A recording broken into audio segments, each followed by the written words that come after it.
So I'm just going to slice these lengthwise just like that. I'm leaving them a little thicker. Risotto is one of those things that take a long time to cook. I don't want the mushrooms to disappear throughout the cooking process, so I'm making them a little thicker. So I sliced 8 ounces of baby bella mushrooms, and now I'm mincing 5 garlic cloves. I love that earthy flavor mushroom gives. Growing up, I did not like mushrooms. There's a lot of things that I didn't like that I like now. But give me a baked mushroom, a stuffed mushroom, ooh, girl. So these onions are nice and sweated down. The moisture has released.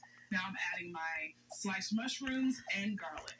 I'm going to cook this until some of that moisture has come out of the mushrooms, and I'm not going to add salt to this right now. If I add salt right now, the mushrooms are just going to get really soggy, and I'm not going to be able to create that little crust that I want. Let this kind of brown at the bottom, and then deglaze it with some white wine. So let me tell you about my Auntie C. She's really not my aunt. She was my mom's best friend growing up. So she's technically my godmother, but I call her my Auntie C because she's everyone's aunt. She's loud, she is crazy, she is funny, but most of all, she is lovable. Everyone loves Auntie C, and she does a lot for a lot of people. She takes care of her husband, she takes care of her family, she takes care of her community, her church. She is an awesome, awesome person. So it's only right that I make her this fabulous meal because, honey, she works and she deserves something special. Arborio rice. It is the rice you make risotto with. It's a short grain rice and it's really, really starchy. And the starchiness in that rice is going to give that nice, creamy texture. These mushrooms have wilted down. 2 cups of rice. I'm going to toast the rice in here. That's how you start off a risotto, by toasting the rice first. The smells that are coming off this pan, I'm smelling the onions, I'm smelling the garlic, I'm smelling my stock I got back here. It's going to absorb all of this liquid that I'm going to keep adding to it. I'm telling you, by the time this finishes, it's going to be creamy and beyond delicious. Salt and pepper. I don't have to oversalt this because the stock, of course, has a lot of sodium. A risotto requires about 6 cups of chicken stock. But instead of pouring all of the stock in at once, you have to slowly incorporate it. So you pour a cup in, stir it around, let it absorb, and you're going to keep doing that until you're out of stock and until this pot is nice and creamy. This at a restaurant would easily cost you about $22. I may have spent $10 on this entire meal, and Auntie C didn't spend a thing. She's going to get a 5-star meal for $3.99. Now I'm going to deglaze my pan with white wine. I always encourage people to use a wine that you will drink.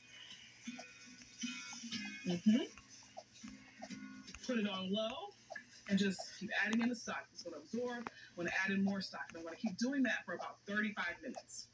Coming up, another homemade restaurant classic, a light and creamy vanilla creme brulee with a fresh berry coulis. Ooh, I'm excited about this. And later, this molasses glazed salmon is going to have my Auntie C's taste buds singing. What is it saying to you? It says more. Health is so much more than hospitals, doctors, and nurses. It's having enough to eat, having a safe place to live, and a world in which to thrive. UPMC believes in helping you before you ever walk through our doors. We want all our communities to become healthier as a whole. That's why we care for you inside our halls and beyond our walls. Because life-changing is partnering with our communities. UPMC, life-changing us.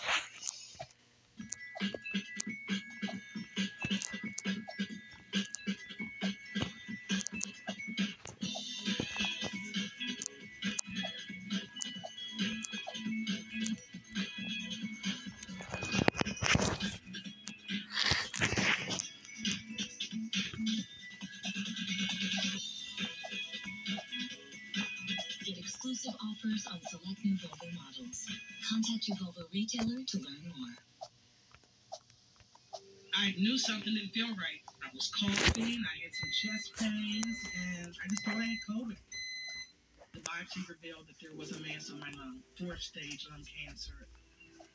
When I got the diagnosis, I said, no tears, just prayers. The doctors at UPMC were on a mission to make me whole again. It just feels like I've been given a second chance. I didn't choose to have lung cancer, but I did choose UPMC. All right, it's game time. We're gonna watch the Bucks game too. Giannis already got 20 points in the first quarter. Late pass goes hard. And check out these Jimmy buckets are on fire. The Lakers and the Nuggets are in OT.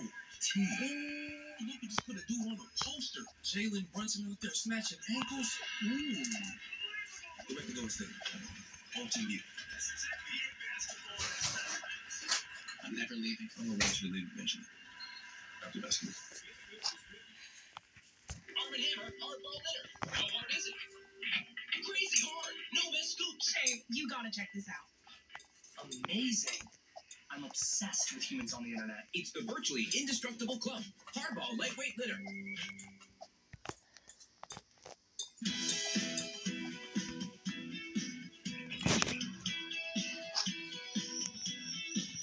My favorite fancy restaurant that I always go to, I always order the creme brulee. I spend anywhere between $12 and I've gone up to $20 on some creme brulee. I'm making that at home with everything I already have in my fridge. The carton eggs, some sugar, some cream, maybe $5. Just separating 5 eggs here. So I'm basically making an elevated pudding with a little bit of caramelized sugar on top. And I don't think Aunt TC has ever had creme brulee. But I know one thing's for sure, she's definitely going to spend $12 on a dessert. With the creme brulee, you only want the rich egg yolk. We're talking about saving some money here, so don't waste that egg white. You can use it for a omelet or something next day, or if you want to stay on the fancy route, you can use it for a meringue. To the egg yolks, I'm going to add a 1/2 cup of granulated sugar. Give it a little whisk.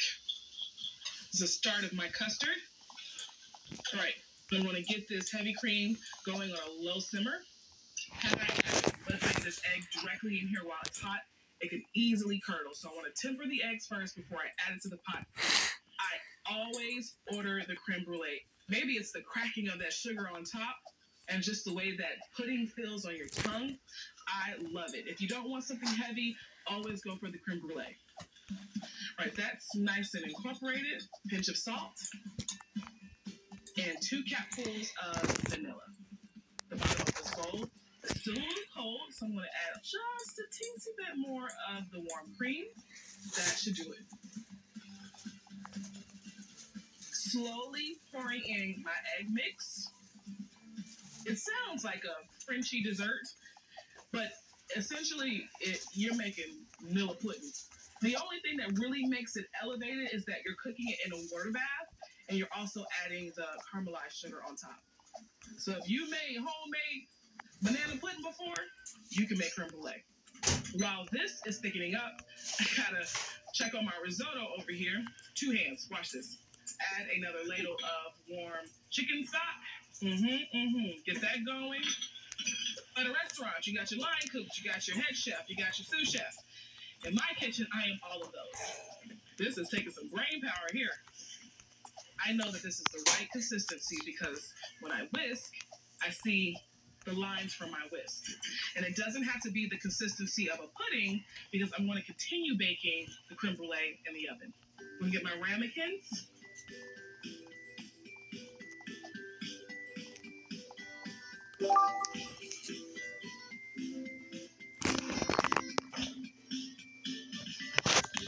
I'm creating a water bath because I want to make sure the creme brulee cooks nice and even and don't have any cracks.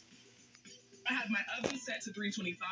I'm going to bake it for about 35 to 45 minutes.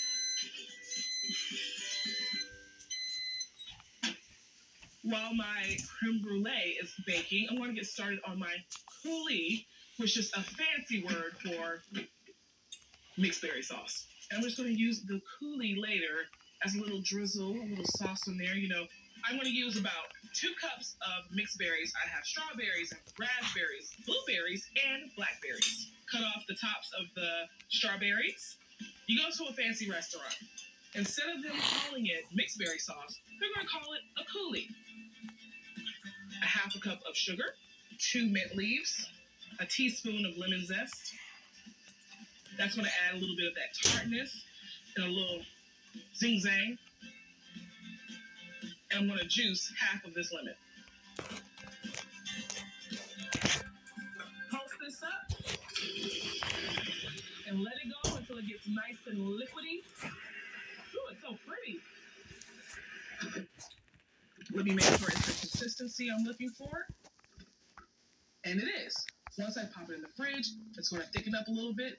And when I be able to pour it or squeeze it on my plate and make a nice little decoration with it. If you're going to go to a fancy restaurant, of course, they're going to give you presentation. And that's exactly what I want to do for a TC. Coming up, my sweet and tangy molasses glazed salmon is the definition of fancy on a budget. And I'm serving it up with some wilted bok choy cooked in the same delicious glaze.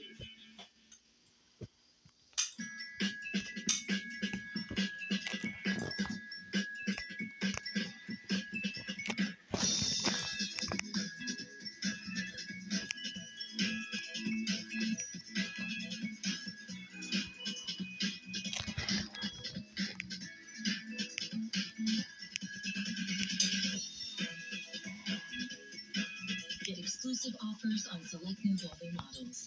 Contact your Volvo retailer to learn more.